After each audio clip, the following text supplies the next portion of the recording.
कि एक बार समस्त देवता दैत्यों पर विजय प्राप्त करके विजयोत्सव मना रहे थे। अप्सराएं नृत्य कर रही थी, गंधर्वगण गान कर रहे थे, देवता उन्मत्त हो रहे थे। तो श्री भगवान ने देखा कि विजयश्री की उन्मत्तता से युक्त है, इनको ये पता नहीं कि विजयश्री कहां से प्राप्त होती है। अचानक सभा के जहां तक नजर पहुंच सके उस जगह भगवान भयानक यक्ष के रूप में प्रकट हो गए। सबकी दृष्टि गई, सभा में जो नृत्य गान वाद्य हो रहा था रुक गया। कौन है ये इतना भीषण रूपधारी, और त्रिभुवन में ऐसा कौन है कि देवराज इंद्र की सभा में ऐसे अवहेलनात्मक भाव से खड़ा है? पहले तो आकर प्रणाम करना चाहिए, क्योंकि देवराज इंद्र त्रिभुवन के सबसे बड़े देवता हैं, देवाधि देव पदवी है उनकी, समस्त देवताओं के राजा हैं, इसीलिए देवताओं के इंद्र हैं। ये कौन है जो बिना नमस्कार किए ऐसे ही खड़ा है? देवराज इंद्र ने कहा कि परिचय प्राप्त करके लाओ। भगवान पवन देव जी गए, कहा तुम कौन हो? उनका पहले आप अपना परिचय बताइए। बोले मेरा नाम पवन देव है, मरुत। प्रभाव क्या है आपका? हम चाहें तो पूरे त्रिभुवन को एक क्षण में नष्ट कर सकते हैं, प्राणवायु के रूप में हमारा ही बल है, और पूरे त्रिभुवन को एक सूखे तिनके की तरह उड़ाकर नष्ट कर सकता हूं। तो एक तिनका प्रकट किया यक्ष भगवान ने, कहा केवल बातें ही बनाते हो कि सामर्थ्य भी, जरा इस तिनके को उड़ा के दिखाओ। अब पवन देव जी के सामने ऐसी बात कह देना है तो बहुत उपहासास्पद हुई।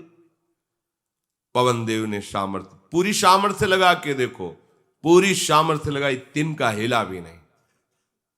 तुम तो कहते थे हम त्रिभुवन को तिनके की तरह उड़ाकर नष्ट कर सकते हैं, मेरा नाम पवन देव, मेरा ऐसा प्रभाव, कहां गया तुम्हारा प्रभाव? सर नीचा किया, दोबारा हिम्मत नहीं पड़ी पूछने की कि आप कौन हैं, चले गए।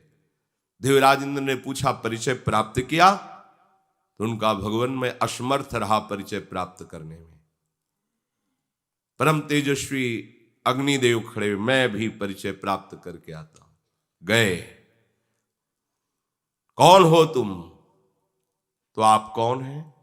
आप अपना परिचय पहले दीजिए। उनका मैं अग्निदेव हूं, सबकी जठराग्नि को पचाने का काम मैं ही करता हूं, पूरे त्रिभुवन को नष्ट कर दूं एक क्षण में, सूखे उपले की तरह भस्म कर दूं समस्त ब्रह्मांडों को, इतनी मेरे में सामर्थ्य है। अच्छा, तो तुम इस तिनके को जला करके दिखाओ। पूरी सामर्थ्य दाहिका शक्ति लगा दी, लेकिन जिनसे दाहिका शक्ति प्राप्त होती है वही भगवान अपनी शक्ति को ले लिए, तो तिनका झुलसा भी नहीं। आप तो कह रहे थे पूरे ब्रह्मांडों को भस्म कर सकता हो, कहां है आपका प्रभाव? उनकी भी प्रश्न करने की हिम्मत नहीं कि दोबारा पूछ सके आप कौन है। चले गए। देवराज इंद्र ने पूछा जाना कौन? तो उनका प्रभु मैं असमर्थ रहा उनका परिचय जानने में। देवराज इंद्र खड़े हुए तो अंतर्ध्यान हो गए यक्ष भगवान। वहां देवी अंबा प्रकट हुई जो बुद्धि स्वरूपा है। देवराज इंद्र गए, नमस्कार किया। ये कौन था जो हमारे इतने बड़े बड़े महावीरों को भी परास्त कर दिया, और ये भी परिचय प्राप्त करने में समर्थ नहीं रहे, पर हमको देखते ही अंतर्धान हो गए। तो उनका तुम्हारे भय से नहीं, तुम अधिकारी भी नहीं हो कि उनसे संभाषण कर सको।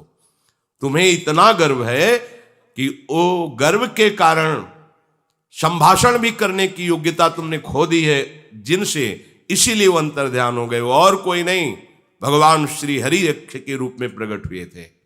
जाओ, अभिमान शून्य रहो, न तुम में कोई सामर्थ्य, न तुम्हारे किसी देवता में कोई सामर्थ्य है। जो सामर्थ्य वो श्री हरि ने तुम्हें दी है, ये मान करके उनके आश्रित रहो। ऐसा अभिमान करके उन्मत्त मत हो, ऐसा देवी अंबा ने उनको कहकर उपदेश किया।